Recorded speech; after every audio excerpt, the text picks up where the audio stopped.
ஐயப்பனுடைய சிலை, அதாவது லிங்க வடிவில் ஆண் தன்மையாகவும் சங்கு வடிவில் பெண் தன்மையாகவும் இரண்டர கலந்து உலக உயிர்கள் அனைத்தையும் காக்கும் காவலனாக இந்த சிலை இருக்கிறது. ஐயப்பன் சிவனை போல தியான கோலத்திலும் விஷ்ணுவை போல விழித்த நிலையிலும் அருள்பாலிப்பு என்பது மிகவும் விசேஷமான ஒன்று. மன அமைதி, தெளிந்த சிந்தனை, எதையும் சாதிக்கும் மன ஆற்றல், அஷ்டமா சித்தி ஆகியவற்றை அவருடைய அந்த ஆசனம் குறிக்கிறது. ஆம், சபரிமலையில் ஐயப்பன் அமர்ந்திருக்கும் அந்த முறை ஒரு ஆசன முறை.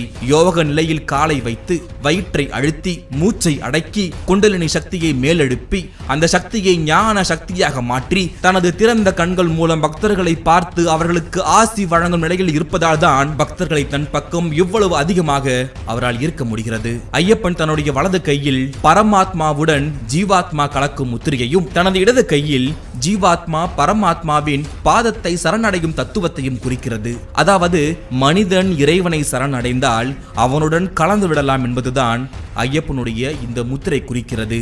அது மட்டுமல்ல, இந்த ஆசனத்தை சாதாரண மனிதர்களால் செய்வது என்பது மிக மிக கடினமான ஒன்று.